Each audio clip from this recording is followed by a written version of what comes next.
आशिक मिजाज school director जो salary देने से पहले मांगता है किस।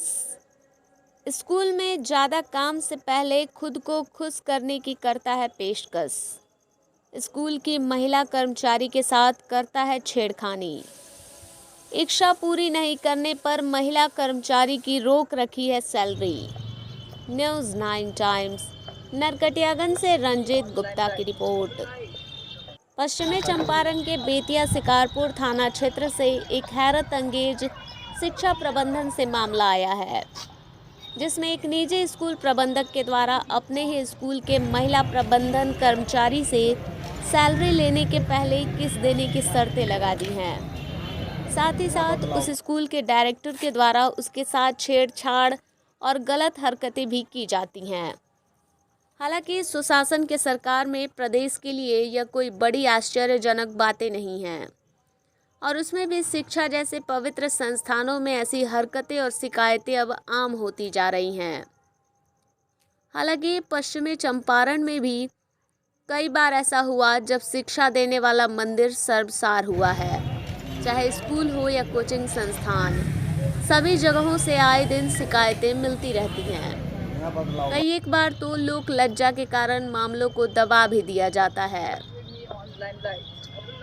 अभी जो ताज़ा मामला नरकटियागंज अनुमंडल के शिकारपुर थाना के हरदिया चौक स्थित सेंट्रल स्कूल से आया है, जहां एक निजी स्कूल प्रबंधक की एक महिला कर्मचारी के द्वारा बेतिया एसपी को आवेदन देकर अपनी आप बीती और सुरक्षा की गुहार लगाई गई है।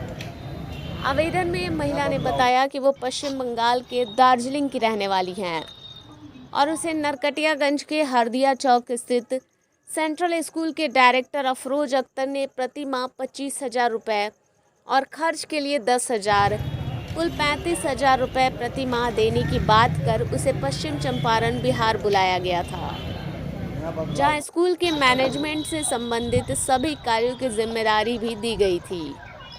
अब तक उसे स्कूल में कार्य करते कुल 7 माह हुआ और अब तक 60,500 रुपये ही डायरेक्टर के द्वारा दिया गया है। मेरे द्वारा जब भी अपनी पूरी सैलरी मांगी जाती है तो डायरेक्टर के द्वारा यह कहा जाता है, मुझे किस दोगी तभी तुमको सैलरी दूंगा।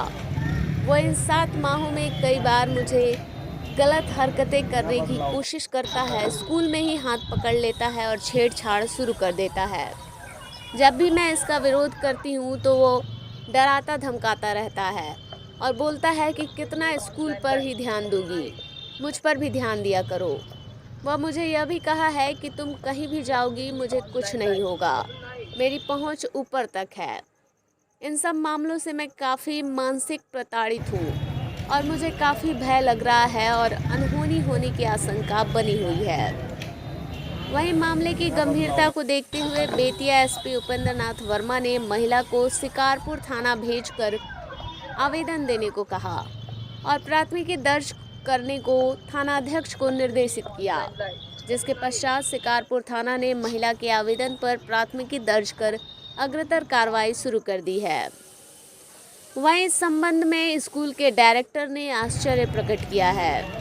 शिकायतकर्ता महिला से विद्यालय परिवार का अच्छा संबंध था, पर ना जाने क्यों ऐसा किया गया है। अकाउंट को लेकर कुछ विवाद हुआ था, परंतु ऐसा कुछ भी नहीं हुआ था। फिर भी मैं उनसे बात करने की कोशिश कर रहा हूँ, जो विवाद है उसे सुलझाने का प्रयास कर रहा हूँ। News 9 times. इस तरह का टॉर्चर किया जाता है सर? मुझे मोलेस्ट करने की कोशिश करा, 3-4 टाइम्स ही ट्राई टू, मुझे मेरा हाथ पकड़ने की कोशिश करना, मुझे चुभने की कोशिश करना, तो ये वगैरह वगैरह। और ये भी बताया गया कि तुम्हें 2 चीज़ के लिए बुलाए गए थे, एक स्कूल तो संभाल रही हो एंड दूसरी चीज़ मोहब्बत कब करोगी मुझसे। कौन बोल रहा है ये? Mister Afroz Akhtar, director of the school. किस स्कूल का ये है मतलब? नरकटियागंज सेंट्रल स्कूल, हरदिया चौक। एक शिक्षिका द्वारा आप पर छेड़खानी का आरोप लगाया जा रहा है, कहाँ तक मामला सत्य है? आप लोग के न्यूज़ चैनल के द्वारा ही मुझे मालूम हुआ कि टीचर ने मुझ पे आरोप लगाया है।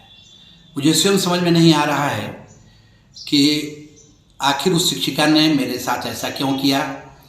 उसका बिहेव पूरे मेरे परिवार के साथ उसका एक अच्छा रिलेशन था। जिस दिन वो स्कूल छोड़ी उस दिन में हमारे या उनके बीच कोई विवाद नहीं हुआ। उन्होंने पेमेंट सैलरी को लेके अकाउंटेंट से थोड़ी बहुत उनकी वार्ता हुई थी और मैं कोशिश कर रहा हूँ कि शिक्षिका से मैं बात करूँ और जैसे बात मेरी हो जाती है मुझे विश्वास है कि मेरे ऊपर लगा हुआ आरोप भी निराधार हो जाएगा। मैं इस कोशिश में लगा। इसके लिए आप भी कुछ कीजिएगा। एकदम, मैं इसी कोशिश में मैंने आपको बताया कि मैं शिक्षिका से बात करने का प्रयास कर रहा हूँ, मिलने का प्रयास कर रहा हूँ और उन्होंने जो इल्ज़ाम लगाया उसमें मैं कहाँ सही हूँ इस बात में खुद उनसे जानने का प्रयास कर रहा हूँ, क्योंकि मेरे अंदर कोई कमी नहीं है और मैं उनको भी गलत नहीं ठहराना चाहता हूँ, लेकिन मैं जानना चाहता हूँ कि आखिर ये इल्ज़ाम मुझ पर लगा क्यों।